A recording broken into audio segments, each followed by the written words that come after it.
Le Grand Dialogue.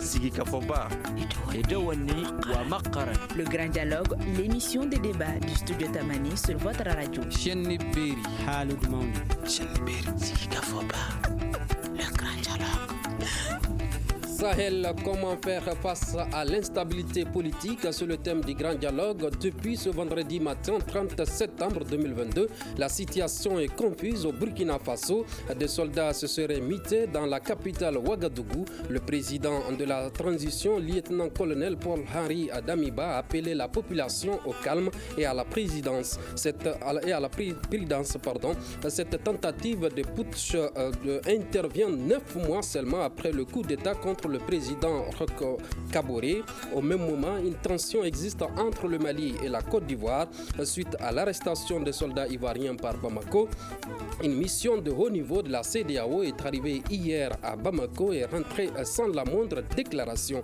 Pourquoi la sous-région est de plus en plus instable? Comment faire face à cette instabilité? Studio Tamani pose donc le débat avec ses invités. Cheikh Omar Doumbia, politologue, Bakabini Keïta, directeur de l'Observatoire du pouvoir et de la société, Boubacar Bokoum, analyste politique, Ibrahim Ben Mamata Touré, juriste. Je suis Imrana Kilomega, invité, auditeur, téléspectateur. Bonsoir et bienvenue. Le Grand Dialogue. Bakabini Keïta, dites-nous quel commentaire faites-vous de la situation qui prévoit actuellement au Burkina Faso? Écoutez, pour le moment, il m'est difficile de faire un grand commentaire, puisque vous-même, vous avez dit que nous sommes dans une situation la phase de la tentative de coup d'État. Donc, ça veut dire que les choses ne sont pas pour le moment confirmées. Donc, la situation peut évoluer à tout moment, dans un sens comme dans un autre. Donc, dans ces conditions, c'est extrêmement difficile.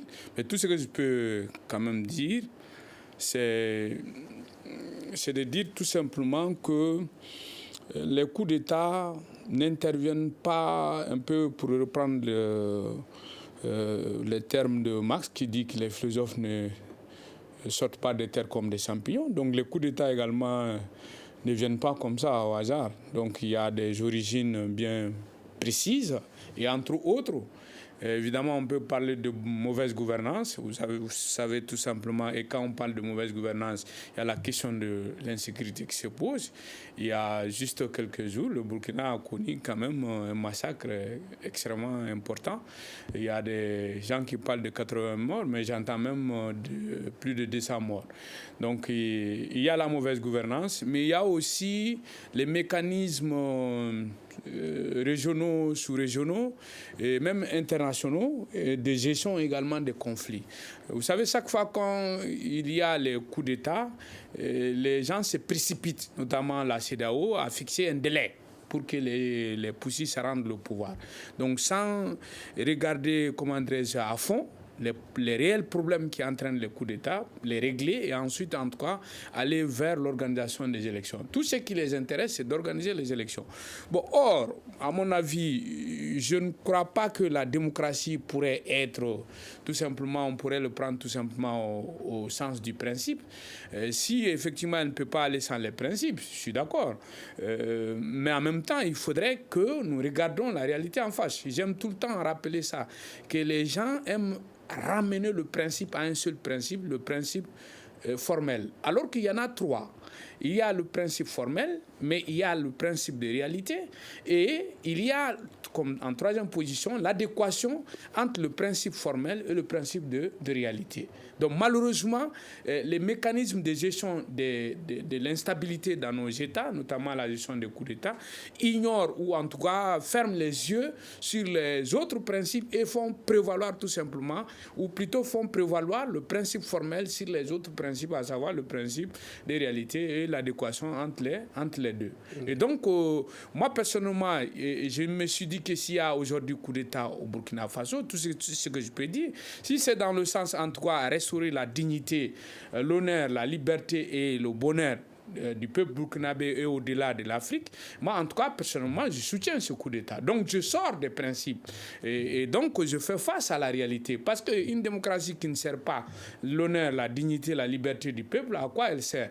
Et donc, si c'est dans le sens, en tout cas, à remettre en cause... C'est la démocratie qui règne actuellement au Burkina Faso. Est-ce qu'on peut parler de démocratie? Non, on ne peut pas parler de démocratie, mais en même temps, on peut parler de recherche. On est sur la voie à aller vers la démocratie.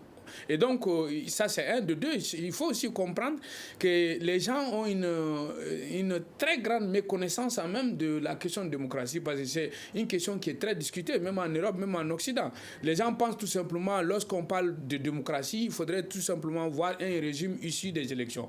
Alors que le sens de la démocratie est tellement vaste et qu'on saurait également se contenter effectivement d'une démocratie qui nous serait venue de quelque part, et puis ne pas comprendre que les peuples également peuvent adapter évidemment la démocratie en fonction effectivement de leurs réalités socio-culturelles bien déterminées.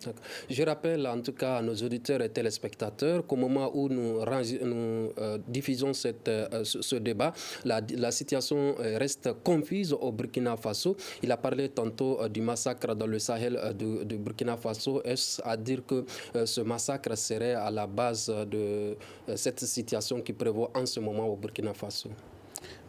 Avant de répondre à votre question, c'est de dire d'abord qu'au-delà du fait d'être analyste, je suis président du Parti africain pour l'intégration et la souveraineté, donc une aile politique. Ce qui est important de comprendre aujourd'hui, c'est de ne pas dire que ce sont les massacres seulement qui ont causé aujourd'hui ce problème au Burkina. C'est un ensemble de phénomènes, ce n'est pas seulement les massacres. Pendant très longtemps, nous savons que depuis que ce qui s'est passé au Mali et que le Mali a changé de paradigme en ayant comme partenaire stratégique la Fédération de Russie, on sait que les lignes ont bougé, même si certains ne sont pas totalement d'accord, mais c'est évident qu'aujourd'hui, l'armée malienne a une posture très avancée et fait beaucoup dans le contexte de la lutte contre le terrorisme. Donc, les mêmes causes produisent toujours les mêmes effets. C'est comme ça qu'il faut voir les choses. De tout le temps, on a considéré que nos chefs d'État n'ont pas suffisamment pris en compte les besoins essentiels de la population. Et depuis le coup d'État, vous l'avez rappelé, depuis 9 mois, rien n'a pratiquement changé au Burkina. C'est le même postulat, avec cette même forme d'assistance, et le système de gouvernance n'a pas évolué. Donc il y a une attente très grande de la population du Burkina Faso qui n'a pas été comblée. Donc, effectivement, ces éléments additionnés effectivement à la cherté de la vie, à la mauvaise gouvernance et à l'insécurité, tous ces éléments fusionnés vont finalement donner un cocktail Molotov qui, effectivement, à tout moment, peut faire sauter un régime. Donc, je pense que c'est l'ensemble de ces éléments aujourd'hui conjugués qui font qu'aujourd'hui, le Burkina est dans cette difficulté. Maintenant, ce que mon co-débatteur, M. Bakabini, a eu à dire, c'est de dire qu'effectivement, on parle de démocratie sans en prendre en réalité la mesure et le contour. Mais en réalité, ce qu'il faut comprendre, c'est que l'Occident même ne veut pas que nous, on ait des démocraties chez nous, parce que tout est fait. Parce que quand il dit tout de suite que on se précipite d'aller aux élections. Mais ils le savent très bien que le problème, ce ne sont pas les élections. Chaque fois qu'il y a eu un coup d'État, c'est des gens qui sont élus sur la base démocratique, qui ont effectivement amené le pays à aller dans l'implosion. Et ils le savent. Donc, en réalité, l'objectif pour eux, c'est d'avoir juste des gens qu'ils peuvent contrôler. Donc, faire rapidement des élections sans résoudre le problème de fond permet toujours de garder la main. Parce que le peuple aura l'impression que l'homme qui dérangeait, qui gouvernait mal, est parti. Donc, on fait un changement sans le changement. Ça veut dire qu'on amène un autre élément, un autre collaborateur. Parce que c'est de ça qu'il choisit. Tous ceux qui collaborent avec le cartel bancaire financier, avec les intérêts des pays occidentaux, effectivement, vous êtes adulés. Maintenant, dès lors que vous n'êtes pas dans cette posture, vous devenez un renégat. C'est ça la réalité. Donc, chaque fois qu'on essaie de faire vite des élections, c'est de nous dire, oui, cet élément, nous allons le mettre à la poubelle, mais on vous amène une nouvelle carte, mais qui va jouer exactement le même rôle, qui aura une autre durée de vie. Ça veut dire que chaque carte apatride qui est portée sur des élections a peut-être une durée de vie de 5 ou 10 ans. Donc chaque 5 ou 10 ans, nous allons changer une carte, mais le fond reste le même. Maintenant, le peuple dit, ça suffit. Nous n'avons plus besoin de changer les hommes, mais nous voulons plutôt changer le système lui-même, qui nous pose énormément de problèmes. Donc, chaque fois qu'on est confronté à ces problèmes, même si vous changez les hommes, le système étant toujours là, le peuple va toujours se rebeller contre ce système-là. On vous entend parler, est-ce à dire que cette situation qui prévoit actuellement était prévisible?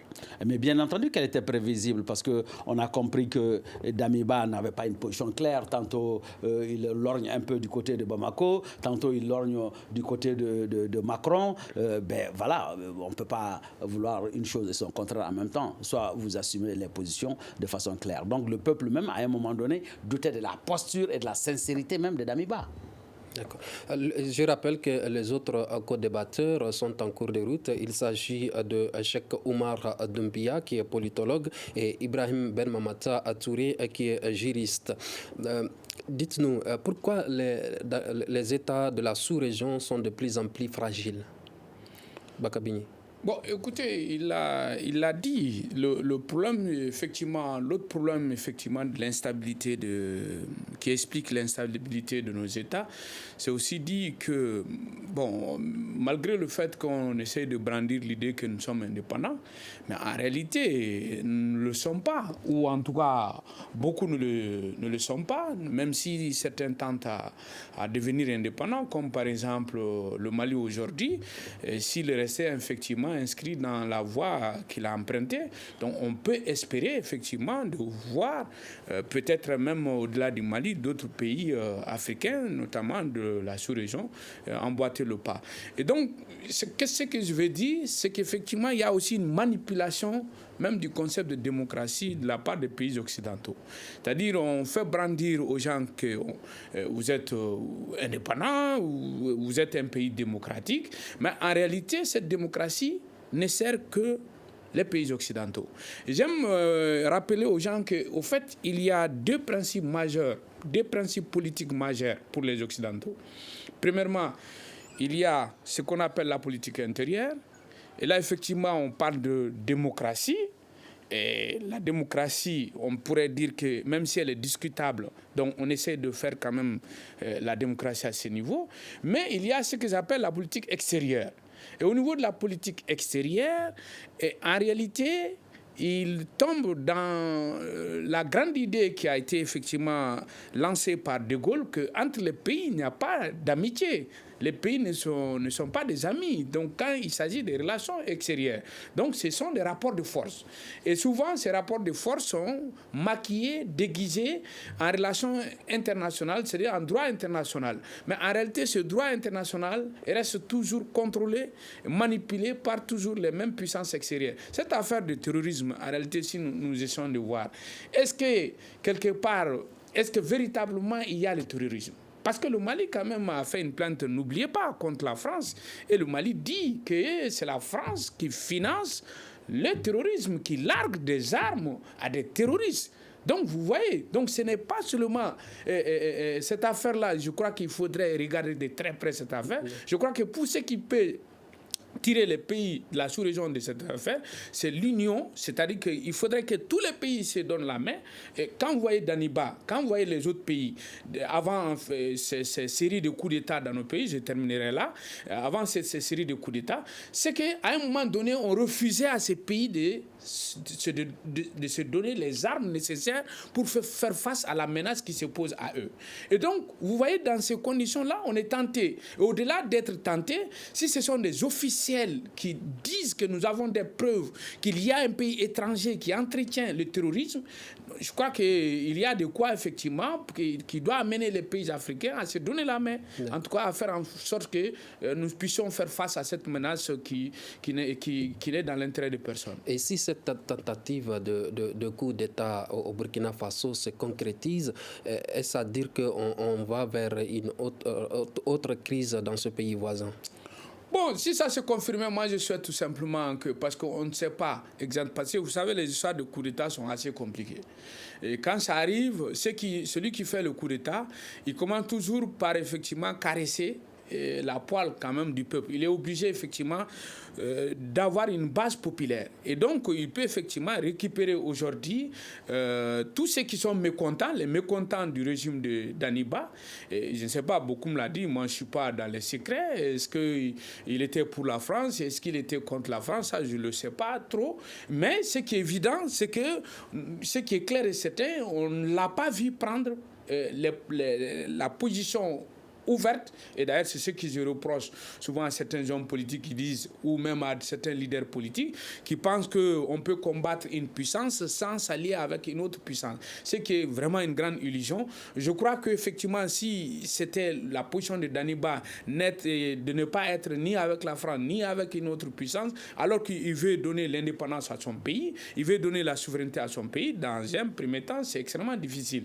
Comme on le dit dans notre langue jargon, que ça, de Gaulle de Bekoko, donc il faudrait se cacher derrière quand même de quelqu'un de puissant aujourd'hui qui est la Russie. Même on peut dire beaucoup de choses. J'ai entendu un homme politique pas de notre pays mais d'un autre pays voisin qui dit que il préfère ne pas rompre les relations qu'il a avec la France pour aller se foutre dans la main de la Russie parce qu'il trouve que la Russie est même plus dangereuse que la France. Je ne sais pas qu'est-ce qui lui pousse à dire ça, parce que moi je ne vois vraiment aucun argument qui puisse me montrer que la France est plus gentille. C'est pas parce que quelqu'un est doux ou une personne est douce que la personne ne fait pas du mal. On peut être doux tout en étant cynique, cruel, voire cynique. Donc je crois que c'est ça même le sens de la politique française. C'est-à-dire que la France peut apparaître douce, mais au fond, elle ne fait que sucer le sang, effectivement, de nos compatriotes. Et j'espère tout simplement que celui qui a fait la tentative de coup d'État, si ça venait à se confirmer,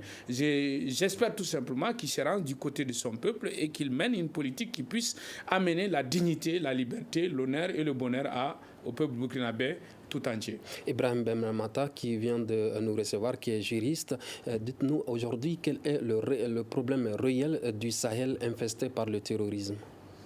Merci pour la question. Je tiens d'abord à m'excuser pour le retard accusé. Je salue vivement mes co-débatteurs. Par rapport à la question, le Sahel, dans sa généralité, est secoué par des séries de coups d'État. Et en plus de la mauvaise gouvernance qui gangrène nos États, le facteur terroriste vient mettre un coup d'accélérateur pour précipiter la chute des régimes. Parce que quand les populations voient des milliers, des centaines de personnes tuées par les terroristes, forcément, ils ne peuvent qu'indexer le premier responsable de la nation, qui est le président. Donc, ils vont demander des comptes jusqu'à ce que des militaires mécontents de la situation prennent leurs responsabilités pour renverser la tendance.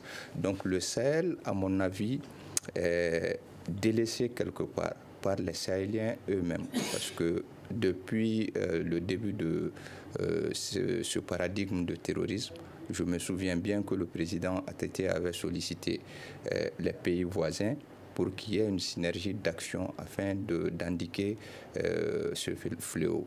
Mais fort malheureusement, il n'a pas été suivi. Donc il est arrivé ce qui est arrivé avec l'éclatement de la Libye.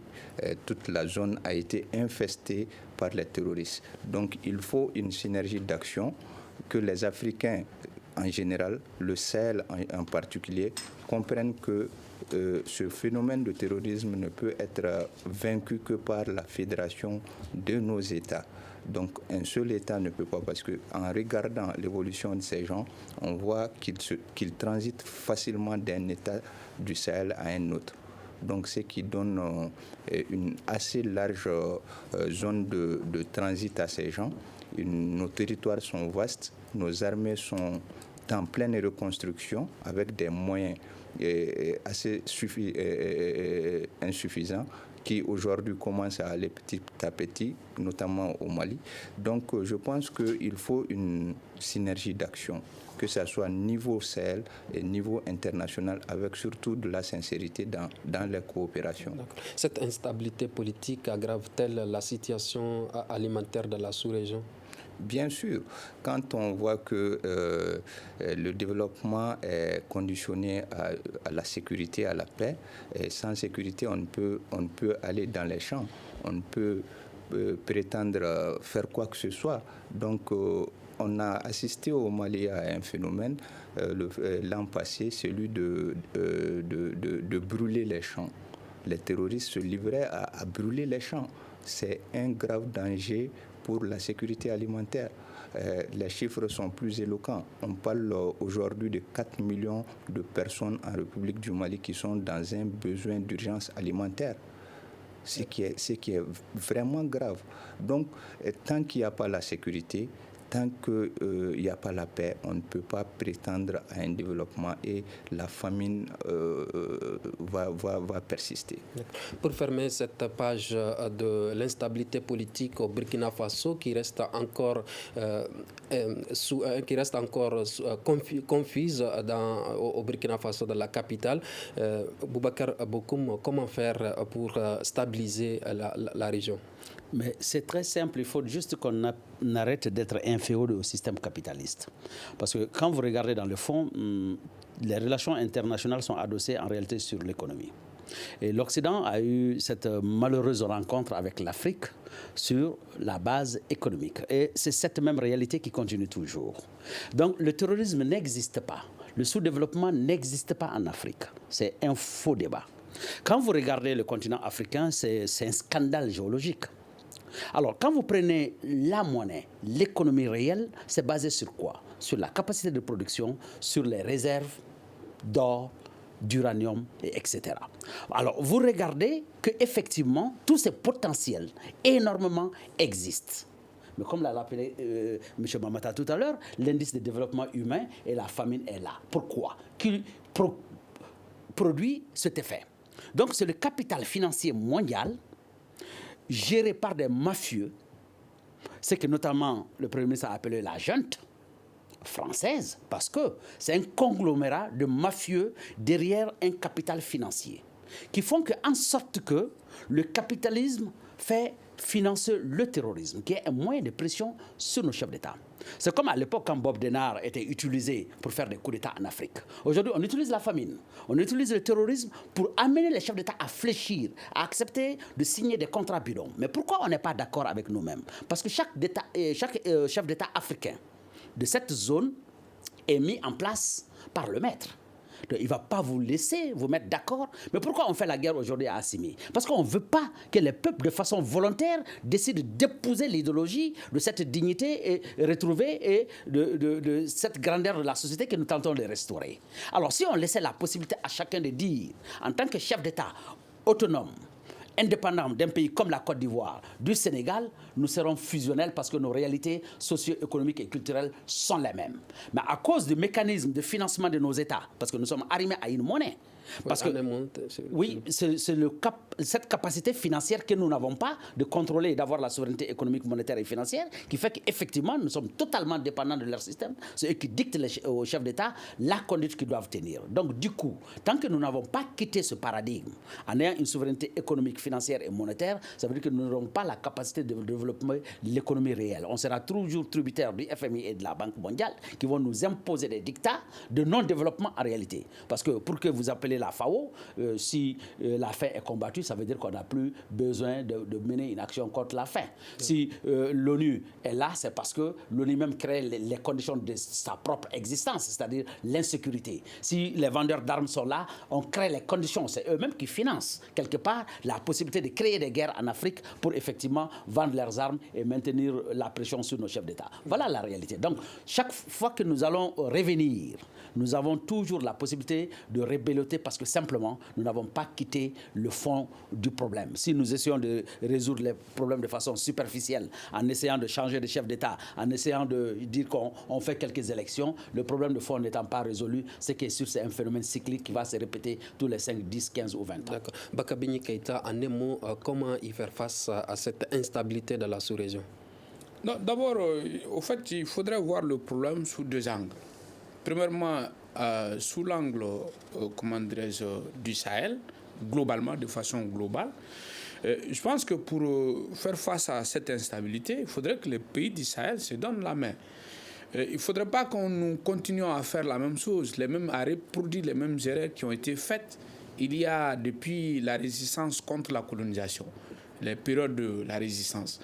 C'est-à-dire, j'apprends ça de l'ancien président Laurent Gbagbo qui disait qu'au moment où le colonisateur était là à combattre une tribu, et il s'alliait avec l'autre tribu et qui riait de l'autre.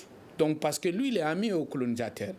Et donc, en oubliant qu'en finissant, c'était une stratégie du colonisateur, on vous divise et ensuite on vient pour vous gouverner tous. Donc, on tue la première tribu, la tribu A, et après on s'attaque à la tribu B, ensuite la tribu C, jusqu'à faire le tour. Et donc, malheureusement, des dizaines d'années après, en tout cas, ces erreurs-là, nous avons l'impression que nos chefs d'État continuent à faire la même chose. Moi, je ne prends même pas le problème sous l'angle de la couleur, parce qu'il y a beaucoup qui tombent sous cette erreur-là, en pensant que parce que nous avons tous la peau noire, et puisque nous avons la peau noire, nous sommes des frères. Non. En réalité, le problème, c'est un problème politique. Et ce problème politique, c'est quoi? C'est que nous avons les mêmes intérêts. Il faudrait voir le problème sous cet angle-là. Donc, en sachant que si aujourd'hui, on laisse le Mali dans la gueule, en tout cas des puissances étrangères, le Mali est neutralisé, mais les autres pensent qu'ils seront en paix avec ces mêmes puissances-là. Non. Mais si on venait, en tout cas, à conjuguer les efforts, à conjuguer les initiatives, les énergies, je pense qu'avec cette force-là, nous pourrons faire face à l'instabilité dont nos pays sont en proie. Maintenant, la deuxième chose, c'est à l'intérieur même du pays. On n'est pas arrivé à unir les gens au niveau de notre pays. Les gens ne sont pas en train de prendre conscience du danger qui guette notre pays à l'intérieur, parce que j'entends des gens critiquer par-ci, par-là.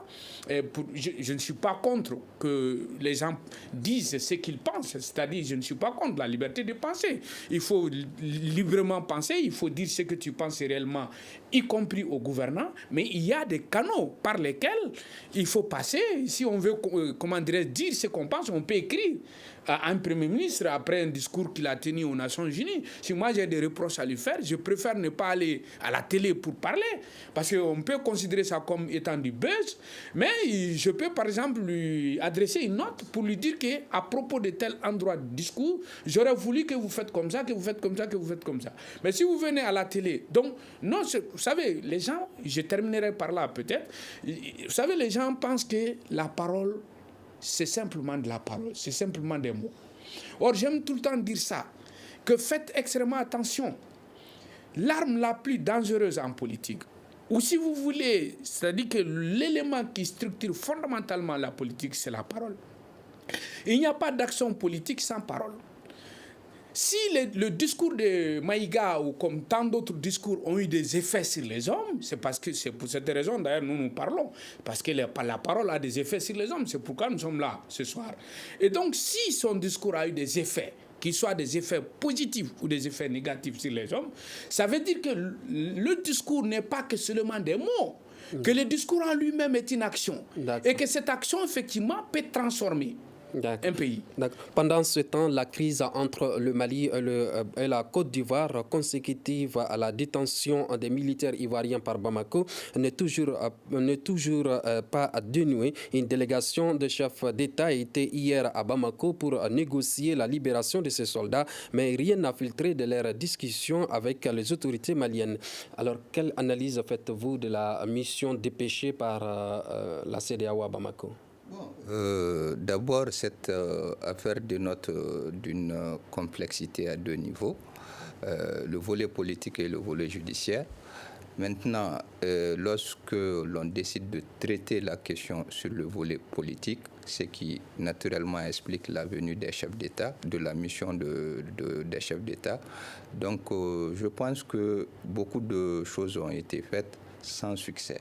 D'où cette fois-ci, la CEDEAO a décidé à ce qu'il y ait cela. Donc, contrairement à d'autres visions de la chose, ce point peut être un dénouement heureux pour la question. Donc, j'estime que ça sera vraiment quelque chose de potable qui va conduire à la libération des 49 militaires.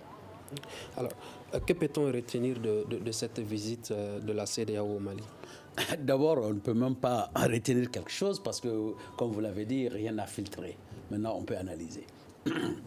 Ce qui est important de comprendre, c'est que ces 46 militaires ivoiriens mercenaires, parce qu'il faut le préciser. Les gens ont l'impression de dire que quand on dit soldats, ça veut dire qu'on a occulté l'aspect. Est-ce qu'il n'y a pas une confusion? Tantôt, le Mali a dit soldats ivoiriens, tantôt on dit des mercenaires.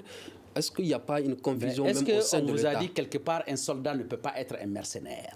Mais il faut utiliser un mot. Non. C'est ça la nuance qu'il faut comprendre dans le discours. Quand vous judiciarisez un dossier, la qualification ne vous appartient plus, vous laissez le juge qualifier.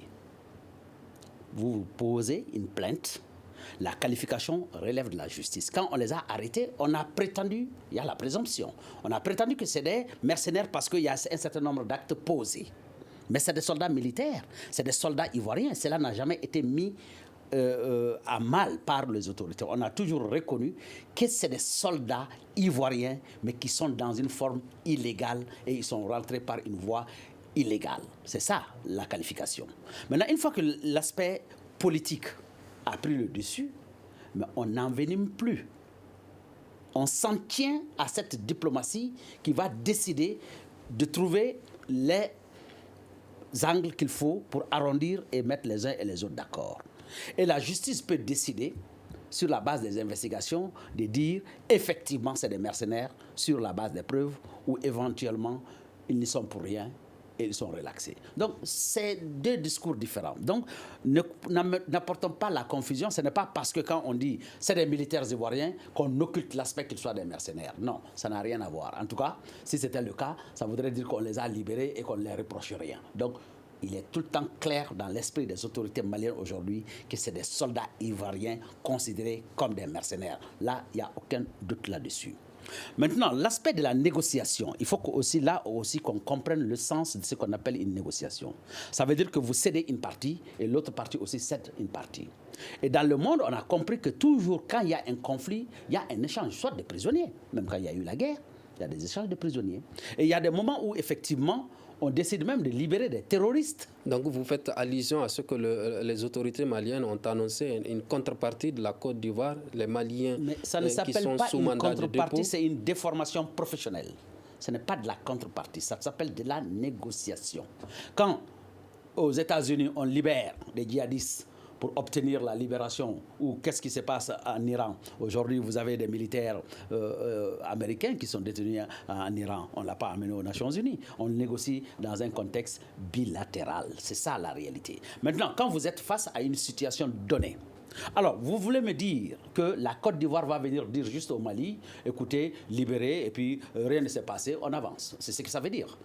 Sans condition, sans délai, et vous les libérez, et puis c'est terminé. Non. Une négociation suppose que nous avons des intérêts partagés, imbriqués les uns dans les autres. Vous résolvez mon équation et je résous votre équation. C'est ça la négociation. Donc il ne s'agit pas de contrepartie. Mais pourquoi, diantre, voulez-vous qu'on libère des mercenaires et on dit rien ne s'est passé et vous, en contrepartie, vous nous demandez. Donc ce n'est plus de la négociation. En ce moment, on rentre dans un cadre judiciaire. Alors si la Côte d'Ivoire veut que ce soit sur un axe judiciaire, là, ça veut dire qu'on arrête la négociation, on amène sur le plan judiciaire et la justice va décider effectivement si les faits se sont avérés être exacts, comme cela a été dit en amont, ça veut dire qu'ils seront condamnés. Dans les cas contraires, ils seront relâchés. Donc de ce point de vue, je pense que ce n'est pas une histoire de négociation ou de genre de prise d'otage, comme cela a été dit par quelques autorités ivoiriennes. Il ne s'agit pas de cela, il s'agit d'aller dans une négociation. Si vous ne voulez pas rentrer dans la logique de prise d'otage comme vous voulez interpréter les choses, vous restez dans le cadre strict de la justice et en ce moment, la justice dira ce qui est vrai. D'accord. Bakabini Keïta, comment peut-on comprendre que ni la délégation ni les autorités maliennes n'ont communiqué à ce stade alors que la CEDEAO avait demandé au préalable une libération immédiate et sans condition? Bien. Bon, moi, je pense que ça se comprend parfaitement. Mais en attendant, je voudrais quand même me prononcer sur un certain nombre de choses, notamment la distinction du domaine du droit et du domaine politique.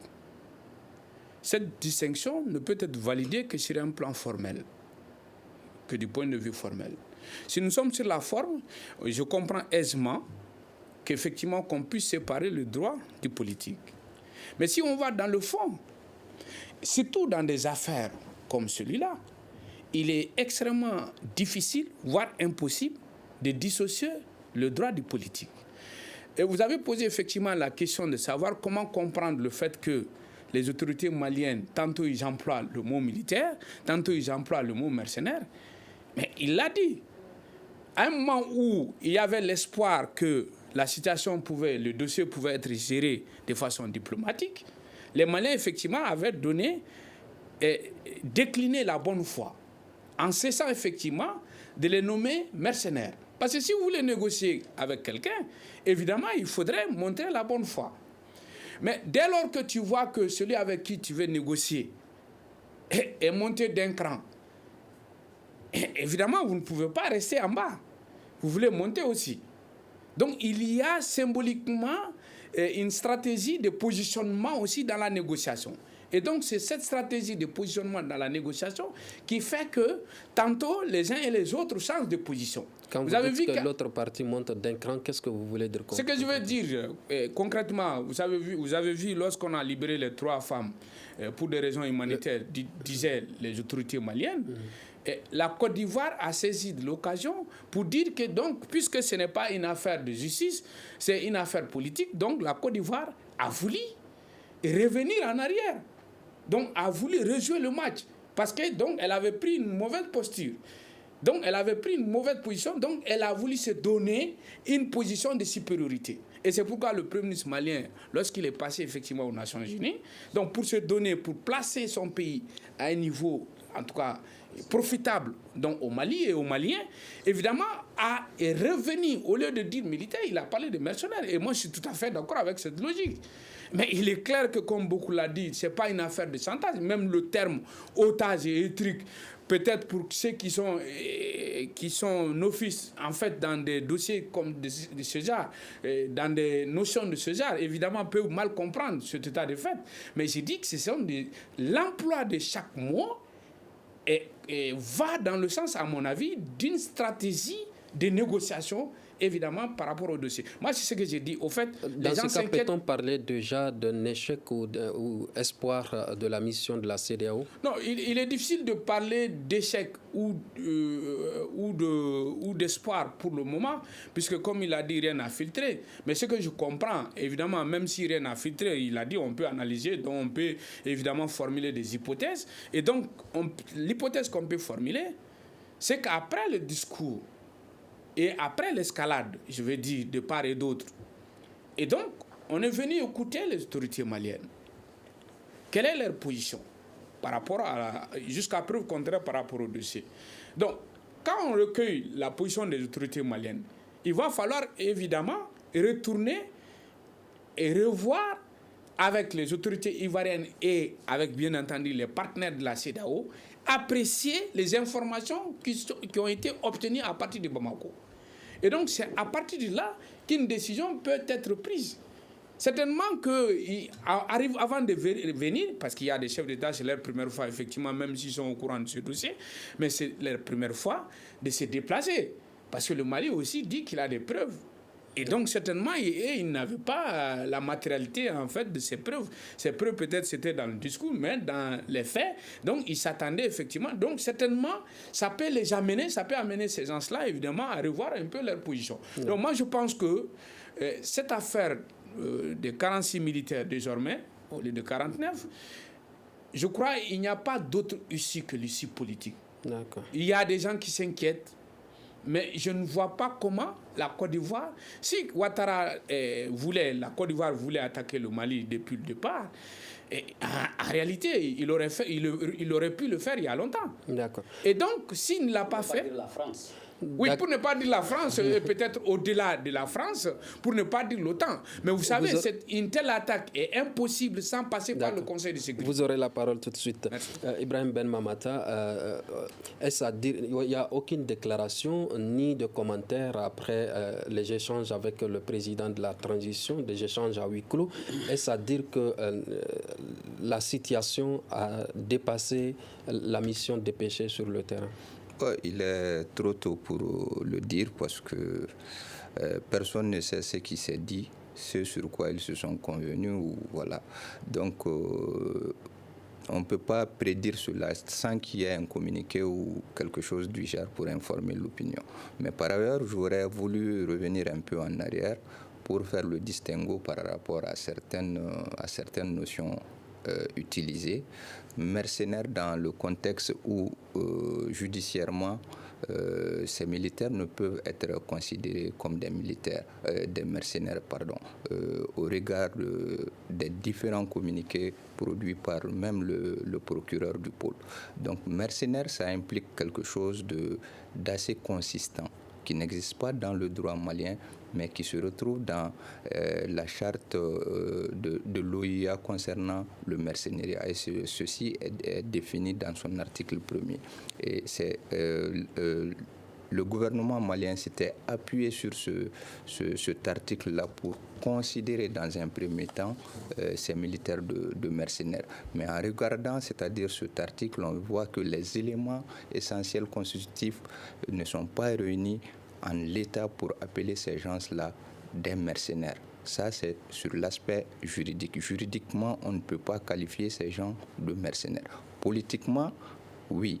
Parce que la politique étant un rapport de force. Aujourd'hui, l'affaire, moi, j'estime que c'est purement politique. Au Mali, on a cette habitude de voir lorsque des affaires politiques venaient à atteindre un certain niveau, on parle de judiciarisation. D'accord. En droit, la judiciarisation d'un dossier, c'est un blanchiment. D'accord. Ceci étant, une affaire judiciaire peut-elle être réglée politiquement? Tout à fait, tout à fait. Plusieurs raisons peuvent indiquer cela et ça met en mal cette notion même de la souveraineté et de l'indépendance de la justice. Aujourd'hui, avec cette affaire, mais je n'aimerais pas du tout être à la place des magistrats qui ont en charge ce dossier parce qu'on voit l'empiètement de l'exécutif dans le judiciaire, ce qui donne un sacré coup à l'indépendance de la justice. Quelle est la place du juge ou bien de la justice dans ce système? Voyez-vous le précédent que ça crée de judicialiser des affaires politiques? On met mal à l'aise les magistrats. Or, les mandats avaient été émis. Est-ce que ces mandats ont été exécutés comme ça se doit? Est-ce qu'on a donné les moyens nécessaires aux magistrats maliens d'aller à l'extérieur pour essayer d'appréhender nos gens qui sont aujourd'hui recherchés par la justice pour des affaires ici au Mali? Donc, même l'échange dont il est question, dans le système judiciaire malien, on ne peut pas échanger des gens. Ce n'est pas possible. Donc c'est pour vous renvoyer une fois de plus au caractère politique de l'affaire. La médiation togolaise est-elle mise à l'écart, en doute par la CEDEAO dans ce cas? Non, je ne pense pas. Je pense que c'est un processus. On a voulu monter d'un cran. Comme il a dit, c'est une question politique, donc hautement politique. La vraie raison, elle est connue. Tout ce qui se passe, judiciaire, chevauchement, état de droit, tout ça, on sait que c'est des briques et des brocs. Ce n'est pas vrai. Et dans le contexte d'un coup d'État, on ne peut même pas parler de justice en tant que telle indépendante. Même dans le système démocratique, on a compris que nos justices sont toujours inféodées à l'exécutif. Donc, la séparation des pouvoirs en tant que telle, ce n'est même pas une réalité dans nos pays africains de façon générale. Donc, je pense que le problème aujourd'hui, c'est de dire qu'effectivement, le problème, il est politique. Les chefs d'État qui sont arrivés aujourd'hui, certainement, ils ont eu beaucoup d'éléments d'appréciation qui les ont permis de comprendre le fond et le bien fondé de la posture du Mali. D'accord. Dans ce cas, ils ne peuvent pas faire une déclaration de façon officielle et tenir leur première position qui était de libérer sans délai et sans condition. Donc la substance est là. Comme vous dites que c'est politique, dans ce cas, une grâce présidentielle est-elle possible? Tout est possible, c'est politique. Même cette justice, elle est politique. Judiciariser, là, ça veut dire quoi? Quand aujourd'hui aux États-Unis, on arrête des gens, on va les mettre à Guantanamo pour dire que c'est des musulmans, c'est des terroristes. Mais c'est quoi? C'est parce que c'est politique, parce qu'il y a un combat idéologique qui est là. Et on instrumentalise tous les instruments à la disposition de l'État, c'est le pouvoir public. On trouve les mécanismes et les astuces nécessaires pour les utiliser. D'accord. En un mot, comment éviter le pire dans ce dossier? Donc, moi, je pense que d'abord, il faut comprendre la distinction entre politique et droit. Je crois qu'il faut comprendre qu'au-delà de la politique et du droit, il y a ce qu'on appelle la raison d'État. Et c'est là où on peut effectivement parler de la prévalence du politique sur le droit, du pouvoir sur le droit. Et ce n'est pas propre à nos États. Par contre, ce n'est pas propre à nos États. J'ai l'habitude, effectivement, dans ce studio, de rappeler que dans l'affaire qui a été appelée en France sous Giscard d'Estaing, l'affaire de Grégory, un jeune homme qui a été enlevé et tué, il y a un innocent qui a été arrêté, jugé, condamné, exécuté. Ça semble bien, et les hommes de droit, les hommes de pouvoir savaient très bien que ce n'était pas lui le coupable, et pourtant on l'a fait, c'était pour calmer la tension qui était là. Et donc c'est pour vous dire que cette affaire-là, on ne peut pas dissocier le pouvoir, donc la politique du droit, à un moment donné de la vie d'une nation. Et ça ne veut pas dire que l'exécutif veut empiéter le droit, mais il y a quelque chose qui est au-delà de l'exécutif et du droit, à savoir le pouvoir du peuple. C'est sur vos mots que prend fin ce débat qui réfléchissait sur l'instabilité politique au Sahel, comment y faire face. Et nous étions avec malheureusement Cheikh Oumar Doumbia, qui est politologue, qui malheureusement ne nous a pas rejoint. Bakabini Keïta, directeur de l'Observatoire du pouvoir et de la société. Boubacar Bokoum, analyste politique et président d'un parti politique. Ibrahim Ben Mamata Touré, juriste. À la présentation, je suis Imrana Akilo Maïga, régie vidéo Mamadi Keïta, et à la mise en onde Gagny Kanté. Ce débat a été coordonné par Sekou Gadjigo. Merci et à demain. Le grand dialogue. Le grand dialogue, l'émission des débats du studio Tamani sur votre radio.